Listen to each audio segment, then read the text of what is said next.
గడిచిన 24 గంటల్లో తెలంగాణ రాజకీయాలు వేడెక్కాయి. BRS MLA Kaushik Reddy versus Serilingampally MLA Arikepudi గాంధీలు గొడవకు దిగడంతో హైదరాబాద్ నగరం ఒక్కసారిగా ఉలిక్కిపడింది. ఈ నేపథ్యంలో కౌశిక్ రెడ్డి ఇవాళ భారీ ఎత్తున ఆందోళన చేసేందుకు సిద్ధమయ్యారు. ఈ నేపథ్యంలో పోలీసులు అలర్ట్ అయ్యారు.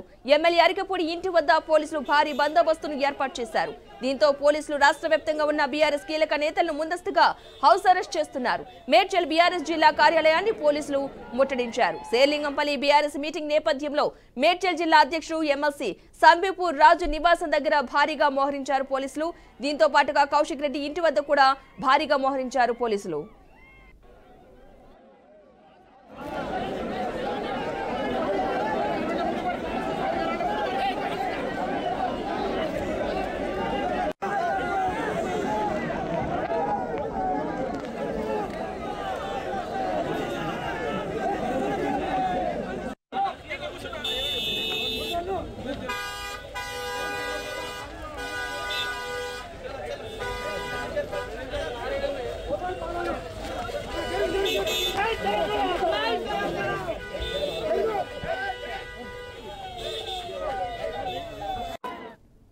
మొత్తంగా ఇదే అంశానికి సంబంధించిన పూర్తి సమాచారాన్ని మా ప్రతినిధి అవినాష్ అందిస్తారు. అవినాష్, పద్మ, పాడి కౌశిక్ రెడ్డి అరికెపూడి గాంధీకి సంబంధించినటువంటి అంశం ఏదైతే ఉందో ఇవాళ తెలంగాణ వ్యాప్తంగానే కాదు ఆంధ్రాలో కూడా దీనికి సంబంధించి పెద్ద రక్కస్ లాగే క్రియేట్ కనిపిస్తా ఉంది. ఎందుకంటే నిన్న పాడి కౌశిక్ రెడ్డి చేసినటువంటి స్టేట్మెంట్స్, అరే ఆంధ్రోడా నేను ఆంధ్ర బార్డర్ వరకు తరుపుతారా అనేటువంటి మాట అరికెపూడి గాంధీని ఆయన ఏదైతే మాట అన్నాడో అది ఇన్ఫాక్ట్ అన్ని రకాల ప్రజల యొక్క ఆత్మ గౌరవాన్ని తీసేలాగా ఉందన్నట్టుగా ఇటు ఏ రకమైనటువంటి తెలుగు మాట్లాడేటువంటి ఏ ప్రజల్ని గెలికినా గానీ ఏ ప్రజలతో మాట్లాడినా గానీ ఇదే మాట చెప్తున్నట్టుగా మనం అయితే వింటా ఉన్నాం.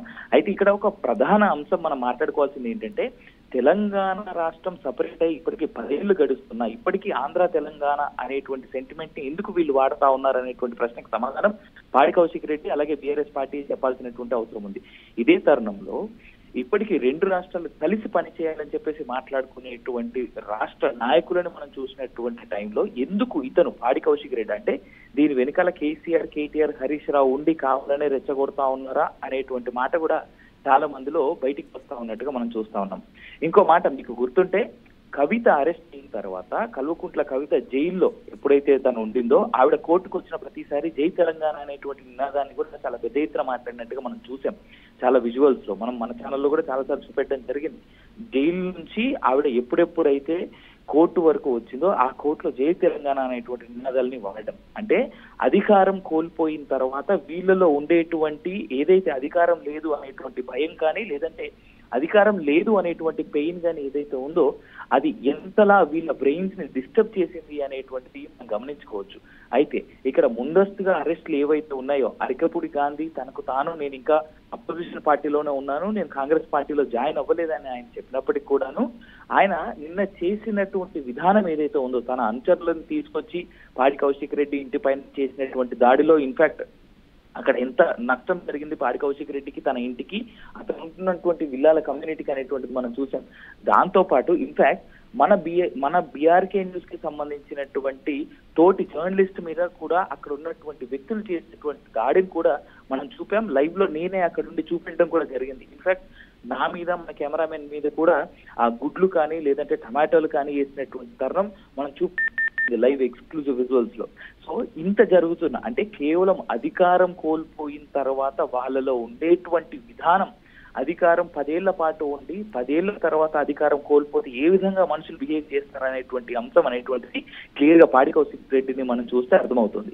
దీంతో పాటు ఇంకొక మాట క్లియర్ గా చెప్పుకోవచ్చు, ఇదే పాడి కౌశిక్ రెడ్డి 10 ఏళ్ల క్రితం ఉత్తమ్ కుమార్ రెడ్డితో కలిసి కాంగ్రెస్ పార్టీలో ఉన్నప్పుడు అప్పటి మాజీ మంత్రి ఇప్పుడు ప్రస్తుతం బీజేపీలో ఉన్నటువంటి ఈటెల రాజేందర్ స్థలమైనటువంటి హుజూరాబాద్ లో ఇప్పుడు ప్రస్తుతానికి పాడి కౌశిక్ రెడ్డి అక్కడ నుంచి ఎమ్మెల్యేగా ఉన్నాడు.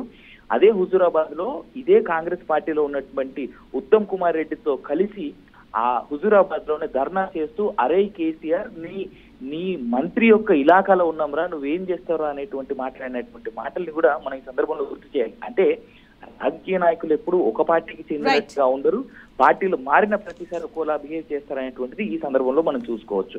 సో ఇలాంటి ఘటనలు జరగకుండా, అంటే ఇలాంటి చెదురుమదురు ఘటనలు మళ్ళీ ఏం జరగకుండా పోలీసుల ముందస్తు అరెస్టులుగా మనం అయితే గమనించుకోవచ్చు Padma. Right, thank you Avinash.